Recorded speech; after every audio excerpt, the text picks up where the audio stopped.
Ghana this year, you want to jubi mama kwaba UTV yesu eni braso se enseme kuutwi eba brema se mufaje bre waso no se kofi kondo yere be so mo se anwumere kase bo enseme betodwa kase egbo mu bi eni se ahafo Kenya se hene de ato Dr. Baumianim se ne ntoabo a wo bo no ya wonkatwi abato komisa adwumayefo bi eni se ntwerefo ate ho gu monten so fa ko a ballot paper yede beto aba no ye printing nyina no wako edwo nani akwa akohwe Mami Lodina Mahama so edi atudwa se ebraso se Ghana ye ma apomudene ehun nsem no etreko baabi a na enye se amantam bi wo bi baabi fo so enibi Olu ala no kojo chira manten ka se de atudwa se Ghana fo nya no mudidie to aba edi ye mano a fishing net afare for the couple ye be ye e wo my Ghana mu Bunu East adishia wo ho ese osre mpuntu esefata se timamuni bi anya bi no o mo nsanka wonde Adishia wo awoshi ewo ablikuma no fo chim se won kwan asese kontibi saban behwe ansiesan fo bo mo abato yi yenyi omo emfamfirim ensem bi ka we no ho ena nwumere no mienu yaje agya ede esomo midin de amasa konkomankoma jesi mene Sadat Mohammed afe yenhwe ensem no Kenya se hene edi nsem bi ato Dr. Mahmoud Bawumia anim na nasema woka nyina ne se ne ntobo no a wobo no eye pa na so wo sere no ada ya wo ma akankasa ne no so na brofo na doso dodo a enkofo bi wo kra ya wo monte ase Ochrimuse obesre mampanya be di His Excellency Dr. Mahmoud Bawumia se odru baabi no ye ne campaign ne kasemu no se wo hwe na brofo no enya adwuma onka kasa amanfo a ewo kuro na wakoso no mu betimi ate ase ene se ya kankasa ne mpokura de a obia beti ase se de be ye betimi aboa ma amanfo atena se yi no megina so ato aba no ede amano oso obompa ya ama ne se de be ya de da na koma so no ne nsa ebetimi aka na no sei ofori ebri ede nsem yi etudwa Abraham mampanya be di His Excellency Dr. Mahmoud Bawumia eko ne nchen srahwe wona himfi a ewo Esutifi North abato mpeso aso se omampanyinu de ya na be de akire eniema wa ye bebreberi nyina ye bompa ya ye bobi ma o se nipa dodo a ye beto abama dodo anu ana sabi omunnim nguma asem ka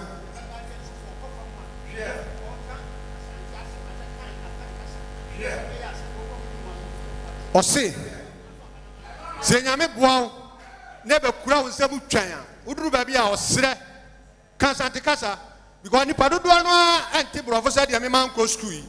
nti no adawroma akofom kakra man wadawroma Osi ya kanfo yanka ya kasa ne yakoka brofo de na eno na sabi ne ha adwene nto osre Osi ma oni nko pa ne ekofo man na me menti brofo waben ye babampa ya ta wachi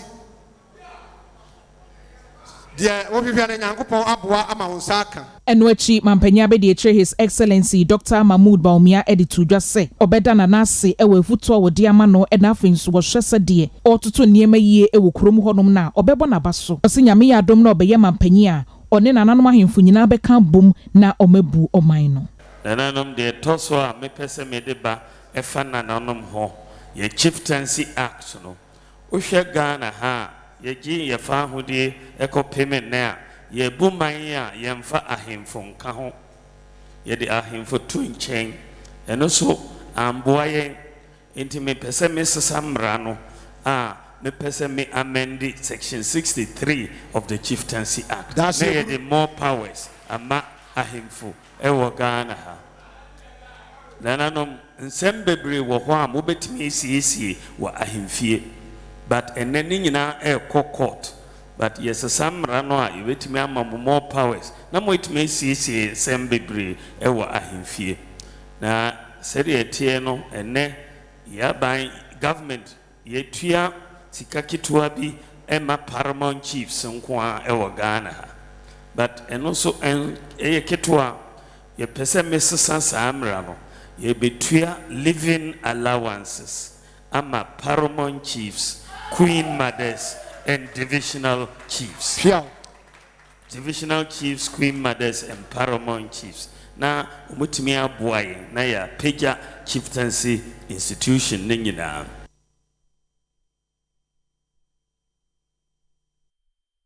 Ora Alan Kojitira Mantain na Ejina Movement for Change kuna na mu na December bosuma bato Ghana yakwa nimu no akoso na ho de ahwese Ghana for beto aba de ama ne se wo mampanyini opanyina kasa de atudwa se Ghana fo nya ne mugidie na woto aba e de ma ne se wo mampanyina fashion net afare for the couple obehwe hunu se e beye e wo Ghana afen so premise fuel afare for the couple so obehwe hunu se be na dane ani e wo Ghana nyi na ne beboa fango ye kredi fra mo no no ha Ghana esika sem no e beboa na ahwe hu sem kae. Ora Alan Kwadwo Tremantin eye aproba wo bo won kramantim hanom sei no okopie mu e wotema ene adwadifo honom edinkita ho bebre etie omabisade na odinkan ekọ tema nananom atenankonya ene nananom ahemfo edinkomo no koye no na acting president ni Ajete Agbo a wotoso mienu eje na wa 2 edin nsem sei etudwa wo hia na nu wo yo afi 2 times a year. Shika no was spending before then you have here so much about 300,000 Ghana cedis a year. In Kwakashka Baje. When it was Koji, no way of government etano, no 1 year one was Shikoji. Akabonde once Monday ye biano. Kajing mene, Eba Power, non de care bafi, Besande Femini, Eba Fe. She won't qualify. Keba eka itemame. Enwechi Ora Alan Kwadwo Tremantin ehye bose so munya ne mugidie to abanema na oba enya de obema ne re afri wo mu. Politicians say amebu one check o manyame. Ya ke constitution ni eketumi ha me. Ni ka wo chaki constitution e ba fe nakan for a long time. Una no mean we ni mintani ma repeat ye bi ene ake me e kan ba fe president constitution oba chaki me e ya ke no ji one of the biggest problems ni wo yo ekrakra mu no woni afarefo nsoso edinkita ho sei aduma mo ye no mo kunu mo ye no e ja no ma bi ensa so se aya kanus amode ye aduma no se encha na ya dada ya za tuba bresa ya the new kanus ba near the amamu work campaign ya to so mienu ya baba ya fishing net factory ya baba fishing net factory tamahase said the baba anebu baba for the Tosso Miensa and the premix. Alan, the very president, young crop premix of you. Young crop premix of you. So, boy, it's all now, you're 200. Yanni, I have a refining. We so betty me, I obey me, I bet to a man on one. Medium, what you do one of my father's island, a best soir. Now, I promise you, there's obey ye. Alam,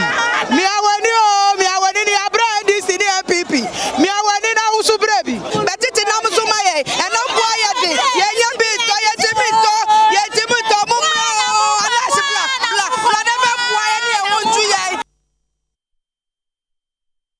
Ora John Dramani Mahama ne hokafo Mame Lodina Mahama ene Lodina Foundation wo motu anamo akopie mu e Watermale North abasto wompesu so na eho no makoye mubruhu ade akoboa pomodene atena ye wo ho na wo kasa no de atodwa se wonu de nani su ade hunu ene se apomodene ho nsem no ye benya ya sabia krobia ne mpesu bia benya ne de se de beya wo bi koyare da suomu wo bi hu dodo no a enkoba ne se obetwa kwa atenten ne mpo angoye yi a na onipa no This is a testament to the belief my husband and I hold that everyone, no matter where they live, deserves the highest quality health care. Our rural communities face unique challenges. The distance they have to travel to receive medical care, the limited resources at these rural health care facilities, and sometimes lack of healthcare professionals are all a challenge to their health and well-being. By equipping our local clinics with these essential supplies, we are taking a meaningful step towards bridging this gap. We are working to make healthcare not a privilege for a few, but a right for everyone. Every donation, every act of kindness creates waves of change, change that is essential to rebuilding our country. I encourage each of you to keep supporting healthcare initiatives, raise your voices, and work towards making healthcare accessible for all. You can imagine this is in the middle of town, that if the project is to benefit the whole of Tichigwe and Watke, then I give it to you without any reservation. And thanks be to God, we got the Qatar Charity NGO to put up this facility and also the accommodation facility, which we use part of our common fund to do. And I want to thank the staff of the clinic, because ever since its inception, they have never relented in their work. In fact, it is one of the most efficient and effective places. I have put up a number of clinics in the constituency, about 4 of them so far, and it is the Ward K one that I am always confident that any day, anytime I come there, I'm going to see it being actively operated. And I thank the managers of the facility for making it possible, and the community as a whole for supporting the facility to function the way that it is functioning.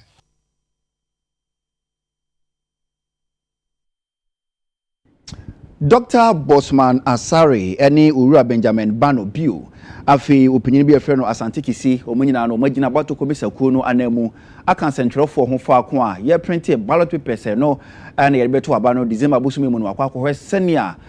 printing no esi ekọ ediafa. Ura Bosman Asare any central for kasa ne kasa no na wuchi se biom ko nyina no bambo ejina na so papa na omahunu so no omani age na emom abato ku ahodo anasa manyuku ahodo no wanamsifo no wanya kwan ene omo ankasa na emom nkyere se bibia asai omo ogidie se printing no ebekoyie. Today the Electoral Commission is showcasing to the world that when you say accountability and transparency in motion, you don't just say it, but we mean it. Electoral Commission of Ghana is one of the few election management institutions in the sub-region that prints its ballot papers in the country. And Bob Press is one of our major stakeholders when it comes to printing of ballots. For the 2024 general election, Bob Press is printing 4 regions: Ashanti, Oti, Central, and Savannah regions. Their ballot papers are being printed here. We are here to let you know that printing ballots is not done in secrecy. We open up to the public for you to know that we are doing it together with the political party agents.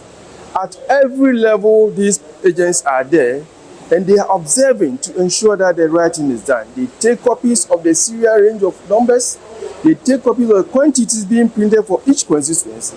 and we give them all these details in the end. So printing ballots, they are with us, and they make sure that whatever we are packaged and is ready to be sent to our regions and our constituency, apart from the Electoral Commission seals, they also add their seals and take records of that.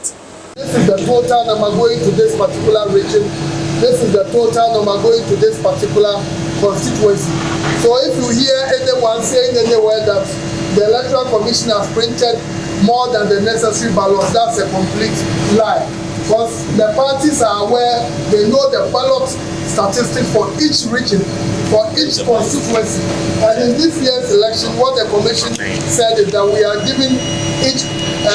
constituency an increase of 2%. And that's exactly what we are printing. So if you hear anywhere people say, oh, the EC has printed excess of 3,000, 2,000 here, it's not true. And the parties are here, and the parties agents themselves can testify that indeed the numbers the EC has given to the party, that's what we are printing. That's what the printing houses are printing. And that's what EC officials are also checking, and the parties are also checking. And as I indicated, when we finish all the ballot for each constituency together, as far as each region is also concerned, will be bagged, and the parties are going to have their seals on the bags. The EC is also going to have its seals on the bags. So everything is very, very transparent. Thank you very, very much for your attention. Presidential candidate Edema NDP amanyoko no ye Alhaji Mohammed Frimpong na wode atodwa se womani so ade hunu no ombotaye nyina wonyome ya banwa tena so a opeso ye ne se oyi adwuma eni ho no efi omammu bia eye adwuma ye besan adwen sakraye pa ye de behwe oman no eno na ye policy ye friend governance and leadership as NDP indi yandie governance and leadership no ehu hia papa potokasem ye say inclusive and participatory government enya de foforo ewo ho na mu ase ye bu ye ne aguso ene sen wo hwe bibi de local governance na titru no ye hye se nka bibi a mo tene se unit committee ne ne manema na eboa omanpanyin ema no ehye ne dwumadie ewo potem and important so and nipa no yete. And as a matter of fact, so be ubetiazo you were 3 arms of government, legislature, judiciary, and executive. Yandie, we see the people as a primary arm of government. Yes, grassroots no. Nipa a domino ayo mamuno any primary arm of government. And he say wo ye amambo nhye na wo de koto saa miensen nkrabata miensen de legislature mrashebedwom asenibia ene mankese aso ya omampanya aso ya na wanhwe ya wo betwa woni eja nipa dodo no na no ena edi yenya enti ye create bibia friend COBs community organization bureau enti omampanya hihye bia obebia no ni titru ne fapem ejina mindful edodo no a ye wo fom no se yetimi ya ne saa da bia ye bibia e be koso tote in fact social intervention ene eyi a aban aye nyina se enko echi enimu a because ye twa nipa dodo no a eja enti ne ye kan ne se yen efiri ase no saa na omo hyehye ya mamra no na omo edwen se inclusive and participatory government. And the idea just say a bon tofa I friend wheels of democracy. See enya say bibia so e hyen bia say any wheels are say nkonanim. And the no ya bon tofa and you say you create the wheels. Ye wie no ye gidi say obiara omamu no obenya adwuma ye. In fact we emu a zero unemployment. E betimi abaso because ye japade titru ene nipa domo a ye wo omanmu no enti ye say your primary wealth the people of the nation. Awie Ghana this year ye be jina we so na ya home kase bo no so de dikan ye ba ye beto aso e de amamo.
yɛda yɛhwefo nyinaa se sɛ mo agye bratwen yɛ ne ato nkraba yɛto ansɛm no so yɛto ansɛm no so edamamu a bɛyɛ mfinhyia aduonu ɛne akyire nie ɛna Kofi Annan Peacekeeping Center wahwɛ hu ni sɛ bibrim yasundwe hu nsɛm no bɛfa ne toma pa ɛde efra ne koi mfinhyia aduonum no wahyɛ ho fa ɛwɔ nkramantam ma wahwɛ hu ni sɛ obɛkɔ so na ɔyɛ dwumaden de abɔ na bibrim asundwe bo a yɛtimu no yɛbɛkɔ so na yɛtumi atena hɔ no mo saa. It's important to emphasize that the KIPTC has significantly enhanced peace and security initiatives over the past 2 decades and has emerged as a vital institution in this crucial field. With the mission of building African capacity to implement UN Security Council Resolution 1325 and 2250 and other similar resolutions concerning women, youth, peace and security in Africa and beyond. I am pleased to highlight that KIPTC has established itself as a key hub for peacekeeping training, research, and policy development, equipping civilian actors as well as military, police, and other security agencies involved in peacekeeping operations with essential skills and knowledge. As we approach the elections in December this year, we eagerly anticipate an opportunity to further strengthen our democracy through this process. Elections in Ghana are a significant moment for the nation, as they allow citizens to exercise their democratic rights and influence the direction of our country's future. Ghana boasts a robust tradition of conducting free and fair elections, which has garnered both domestic and international recognition.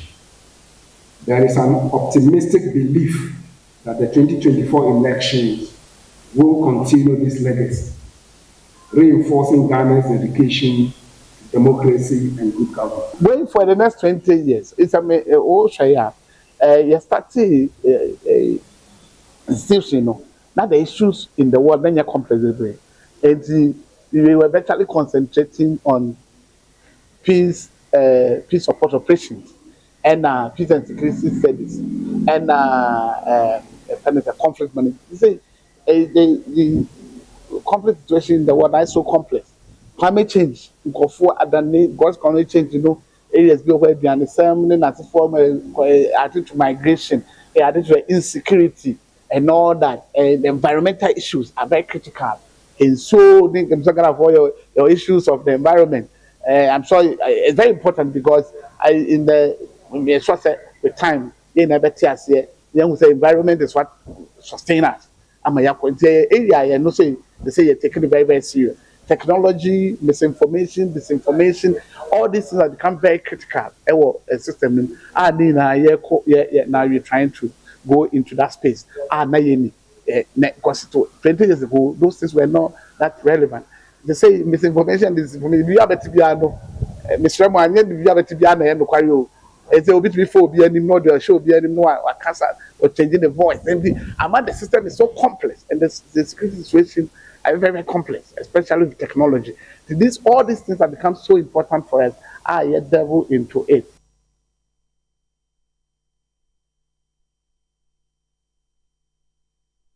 Yeko ensemfo from ani yeboshi akopie mo ewo Chamber of Mines na Chief Executive Officer Odano Suleiman Koni wode atu edwase bre aso ese nwumayefo a wo mo eyiye adwuma ewo mines ahodo no wono mo ebambo ho nsem adwuma wuranom emehia wonom se de beya won so befiri opam nyina aye adwuma wo ye no eyi. The mining sector contributes significantly to our country's socio-economic development. To sustain this, we must continue to adhere to the high standards of safety and health. We prioritize a safe environment for our employees and the good people within our catchment communities. A mine is not truly safe until its community is also safe. This informed our theme for this year's competition, Safety, Our Collective Responsibility. Safety must not be just a policy. It should be a culture that is embraced by every individual. It is a shared responsibility that requires continuous education, vigilance, a proactive approach, and feedback. Safety is a prerequisite for everything we do, and it is our prime value. It shapes how we work and engage with one another, ensuring that everyone returns home safe each day. Safety is a state of mind. This mindset is nurtured daily through training, teamwork, and events like this. I extend my deepest gratitude to the Ghana Chamber of Mines, the Inspectorate Division of the Minerals Commission, St. John Ambulance, and my colleagues here at Asante Gold Sheranu Limited for their efforts in organizing this competition. Your dedication reflects our shared belief that safety is a collective effort, requiring all of us to play our parts.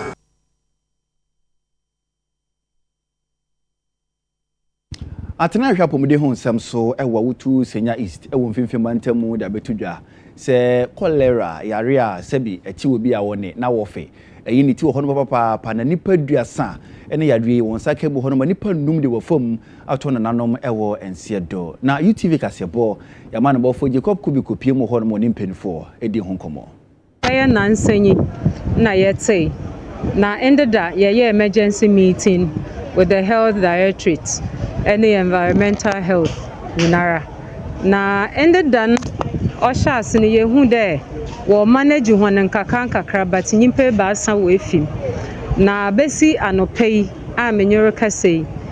nyimpa enum oye 5 na sebe wonam da yerbedu na wa hwere won kwa na say yehwe oye Kaso Polyclinic on mother and child na bia new market, most of new market were refer baha as at in the no around 2021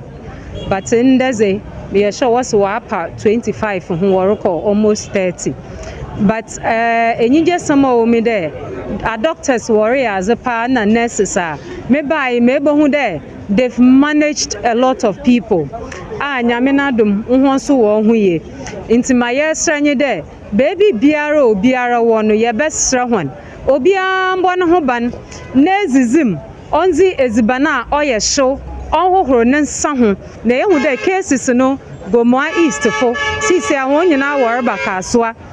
Gomoa East wa record wo bakasoa Ewutu West wa record wo bakasoa ansana ahantazina omede or spread the esre obi ansha no mbo no ho ban ma obeya adam yerbe by the end of the weekend no na nyame na adom ya ata asampapa dimadi bi obeye wie na person oyi adwane na utoma anwafo no o so timi edi samuna eni ensu ehuru nsa kama se be ya sebi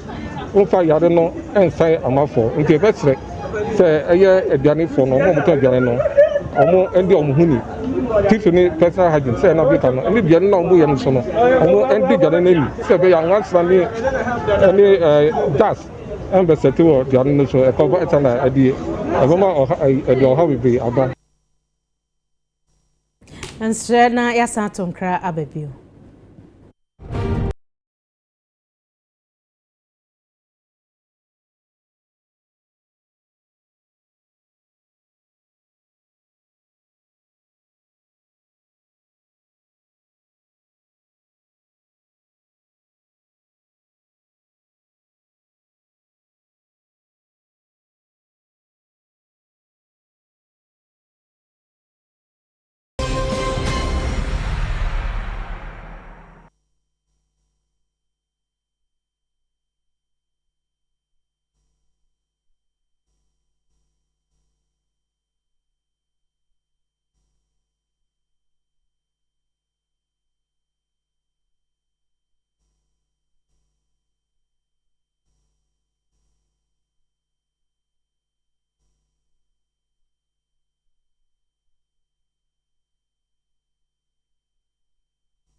Ghana this year, he wa munyina akwa ba yeto akase bo no so edamamo. Empempi no Ghana nwomtofo etasu emfa ho ne mfinhia dodo a obeye nwom e wo ma gedebu obere ho fifiri royalties so benya bia di pa de enya de beba so enam so ama penyina wotu franka de ama NPP amanyoko no Dr. Alhaji Mahmoud Bawumia apa Ghana Music Experience app ho entumo gidi se we na bebo ama Ghana nwomtofo so wo ye nwom no wo de to ho no ma brano no wo bere so fifiri royalty obenya bi na wo de ahwe how far Wojumedie no aseno mampanya abedi eche His Excellency Dr. Mahmoud Bawumia editu dwa se apia wodi abai eyade ebeboa ama Ghana enwom a yeto oyekrom hanom sei no etumi egina brand na afenso yebetumi ediabo yabakosem ho ban na sanso aboa amamfaso aba creative art industry no emu ene ese enwom no eye hip life eye afrobeat anade etie bia no sa platform yi ebeboa ama no etumi etumpon na agentre ha enti obi bia obekosa GMX app yi so no obenya Ghana nwum bebre e de agege nani ama bibia deda na akwam na ken ayisoba wono e na chese ode nwum egu akwam mu kama e ma omodan sa app yi edi. Our musicians are building a legacy that is powerful, diverse and resonant. However, this legacy requires tools and platforms to ensure that our artists, composers, producers, executive producers, and all those who contribute to this vibrant industry receive their due recognition, compensation, and their rightful place on the global stage. It is an embodiment of what it means to preserve our culture, support our artists, and leverage technology to foster economic growth within the creative arts. There are a myriad of streaming platforms. However, having one that is purely dedicated to Ghanaian music and musicians is a welcome addition in our digitalization journey as a country. The vast fan base of every Ghanaian musician is in Ghana.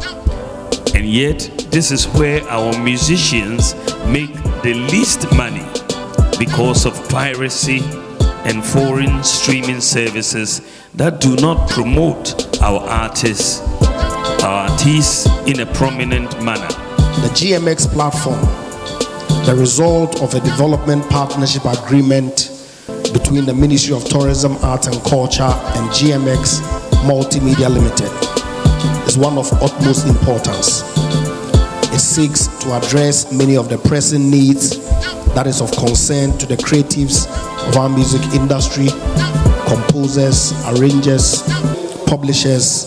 and executive producers. It offers better compensation through royalties, visibility for up-and-coming artists, and a unique avenue for the preservation of our indigenous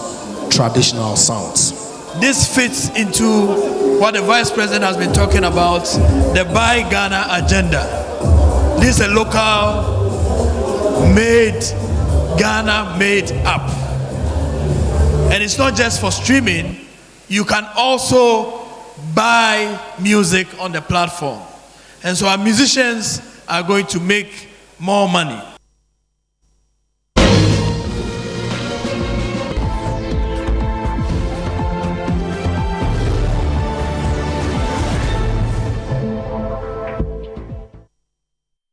Afe Community Watch na yebohwi ni akopiemu ewo awoshi adehye ewo awoshi mango ase ablekuma not abato mpeso so wonkran ha ene de ato abanim se wanhwe na wa ma meye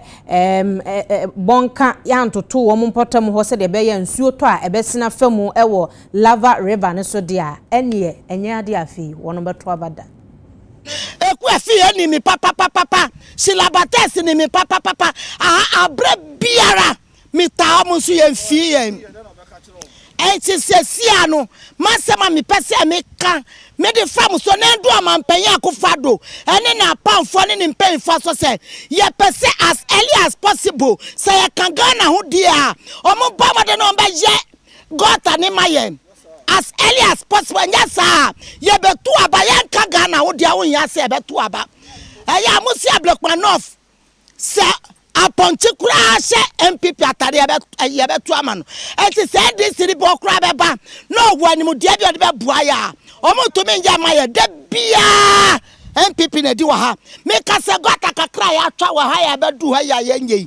atamu time na ndisi fo be ye na sua blekpa no fo de bia ye to aba no e de ba MPP fo na mo mfi ye betu ya unfo pa fi we mo amba ya we amaya ye betu ya unfo me da mo ase pa Dinsuo no so eyiri na eto na eyiri no na ebubu na amada no ayesa no enti yesra ban na usuro bo ade dan aye nipa na dem o mo so mo anso ne eto aba ne de ma mo enya se eto ma aban foforo ye gina we nyina se ya afi ho adwen ye nsusu ye nyina we tirim se kokromoti ne pepeja musi wo ye to a na mo ba ne anto de me hwa ne hu se sabre ye gina mu yi se kakakra na eto aba so omo feel se omo peso omo tena so de a na omo be sha ase enso no aha me bebre nya me nko aha ye nyina yada nyina enso na masie de bia efise gota no enflow enti enso nto na atai na no masase no enti yada ne nyina propro dan bia wa ha bia any value biom ti Kenya gota na beboan some years back me crop products we ba washing powder me supply Malcolm Kuala no money ade washing powder 40 footer container me no na be yigu fie enso ewura some years back by 2011 2012 on so ni toye ewura ye fie nyina afie bia wa ha bia ye ma me dan na de me kom enti me sam na me de be good dem na powder soap ni nyina enso ewura mu esse ni nyina 40 footer container me no ebo meka since then till now no mabubu problem no so mo solve problem ni my idea and then can so benya hope kakra nana do aban by 8 years ni on team da enti flooded Lafa River han on team me hu say grade abet team ada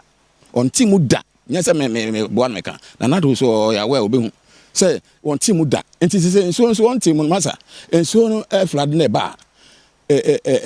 expand gotten emamu bye enti na ha na ebubu nya say hwe on team enti so dan kasa na dey na speed ebubu no wa for the meantime aban kura ni ska wa hu o mebie sa gota na wa kire ho me dan na chi wa hu because hu say so nke enkefu ntini a hip sound no amana gota no ayira nje piba me side what I say o mebie ho san nnem na che wa beti gota for the meantime na je say wa be answer na be because gota dey won say a big project Abrekumanof awoshi ama anwase me pa cho nso no ada ha no na ha kora o na da akire no ho ana onabo bates 201 ana o twa say ye na amanfo kora ye atwa foundation wo woni fie ana o de beto na nso ne da esoro ho ana o man so na o de beto say obeye covet atoso up to now ye nso ne di sa bubu ada nyina atu agu ye kankan shila ne kora say odi so boss aye di introducement mentena akwa free ye ba wono ka wo de oka woni ba won nyina wo de ka obi eni wo mind na dan ebubu Ghana this year ha na brebe me kwan na nwumre ka se bo no ye de nyina asi ye ni mudi mpapa mu no na me ka mo se nwumre ya ansa na abeda no na wakai na watwu se obetwu so so de a Pepsodent or Pepsodent charcoal, Pepsodent cavity fighter, Pepsodent triple protection and na Pepsodent herbal ebeboa na abo se ho ba wonu ma hu ni die no ebefa no ntoma pa edi fra de channel pan so na wakai wonu ebusu ni nyina no na matwumusin esanse Pepsodent die every smile matters. Yeah, na ewusia ye kai mo se matade se ye ofa e Britain GH e na epam edema me omu ni achie kra omo ewo enkran hanomo ya oyibi e na wonomo edi wonkui me pa cho se de obobia ne usu e na obantie bia wo mbepam ma na ho aye fefre no e wo 0542522947 eso 0542522947 eso baby a wo bia wo send measurement no ntimi ma obepam na ode ascend you cute cat palo ewa beka junction adjacent Ecobank and styling miti ede emame Mesubedi Grosser Ventures ewo da command Bombay Junction Crown Prince Lodge echi hono mo pe atade bia occasion bia Grosser Ventures so ba obedwudwawo ama ho ayefe ama sapon kuma jesi enanwumre minimini abema Sadat Muhammad yani abasom